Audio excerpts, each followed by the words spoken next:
Apa yang terjadi jika Rusia benar-benar terlibat langsung? Pertanyaan ini bukan lagi sekadar spekulasi. Eskalasi antara Iran dan Israel terus meningkat. Serangan demi serangan terus dilakukan oleh kedua pihak. Ketegangan meluas, aliansi mulai bergerak, dan dunia kembali berada dalam situasi penuh ketidakpastian. Jika Rusia memutuskan untuk masuk secara terbuka ke dalam konflik ini, peta geopolitik global bisa berubah dalam waktu yang sangat singkat. Saat ini, konflik Iran-Israel berada pada level yang jauh lebih serius imbas kematian sang pemimpin tertinggi. Serangan udara, operasi intelijen, perang siber, serta konflik melalui kelompok proksi telah berkembang menjadi konfrontasi yang semakin terbuka. Negara-negara besar mulai menunjukkan posisi masing-masing. Amerika Serikat berdiri di belakang Israel. Iran memperkuat jaringan militernya di kawasan melalui sekutu-sekutunya. Sementara itu, Rusia berada dalam posisi yang sangat strategis sekaligus sensitif. Selama ini, Rusia memainkan langkah yang hati-hati. Di satu sisi, Moskow memiliki kerjasama militer, ekonomi, dan energi dengan Teheran. Di sisi lain, Rusia juga menjaga jalur komunikasi dengan Israel, terutama terkait dinamika keamanan di Suriah. Rusia tidak ingin kehilangan pengaruh di Timur Tengah, tetapi juga tidak ingin terseret ke dalam perang besar yang menguras sumber daya dan memperluas tekanan internasional. Namun, jika eskalasi terus meningkat, ruang untuk bersikap netral akan semakin sempit. Lalu, apa saja kemungkinan yang dapat terjadi jika Rusia benar-benar terlibat langsung? Skenario pertama adalah keterlibatan militer terbatas. Rusia dapat meningkatkan pasokan sistem pertahanan udara, teknologi radar, drone, serta dukungan intelijen strategis kepada Iran. Langkah ini mungkin tidak terlihat sebagai deklarasi perang terbuka, tetapi dampaknya akan sangat signifikan. Israel akan menghadapi sistem pertahanan yang jauh lebih kompleks. Perhitungan militer akan berubah. Risiko salah sasaran meningkat. Konflik dapat memasuki fase yang lebih berbahaya tanpa ada pengumuman resmi mengenai perluasan perang. Skenario kedua adalah keterlibatan militer aktif. Dalam kondisi ini, Rusia dapat mengerahkan armada laut, meningkatkan kehadiran udara, atau mengirim penasihat militer dalam jumlah besar.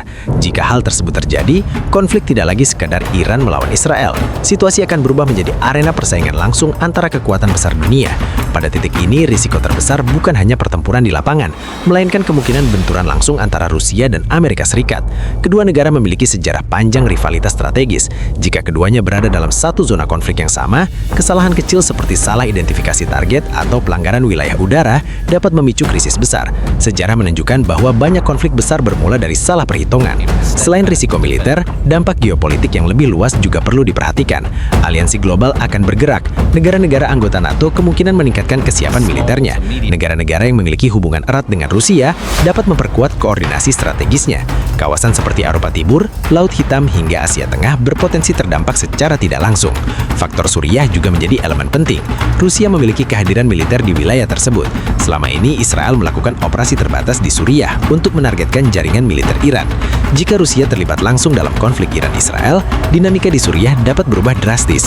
Ruang gerak Israel bisa semakin terbatas, dan potensi gesekan langsung meningkat secara signifikan. Dari sisi ekonomi global, dampaknya dapat terasa sangat cepat. Timur Tengah merupakan salah satu pusat energi dunia. Jika konflik meluas dan Rusia ikut terlibat secara langsung, harga minyak dan gas berpotensi melonjak tajam. Pasar keuangan akan bereaksi terhadap meningkatnya ketidakpastian.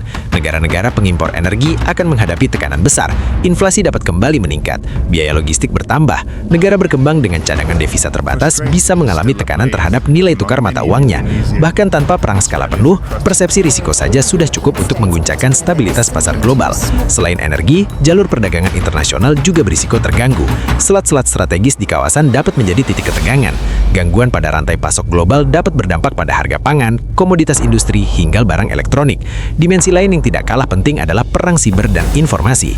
Jika Rusia terlibat langsung, konflik kemungkinan tidak hanya berlangsung di medan fisik.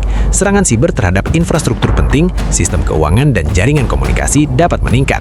Disinformasi dan perang narasi akan semakin intens. Lalu bagaimana dengan kalkulasi Rusia sendiri? Rusia tidak akan mengambil keputusan sebesar itu tanpa pertimbangan strategis yang matang. Keterlibatan langsung berarti risiko sanksi tambahan, tekanan ekonomi yang lebih berat, serta kemungkinan isolasi internasional yang semakin dalam. Sumber daya militer dan finansial juga harus dibagi dengan prioritas lain yang tidak kalah penting.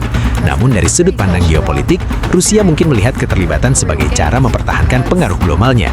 Jika keseimbangan kawasan berubah terlalu jauh dan dianggap mengancam kepentingan strategisnya, Moskow dapat menilai bahwa keterlibatan merupakan langkah untuk menjaga posisi dalam percaturan internasional.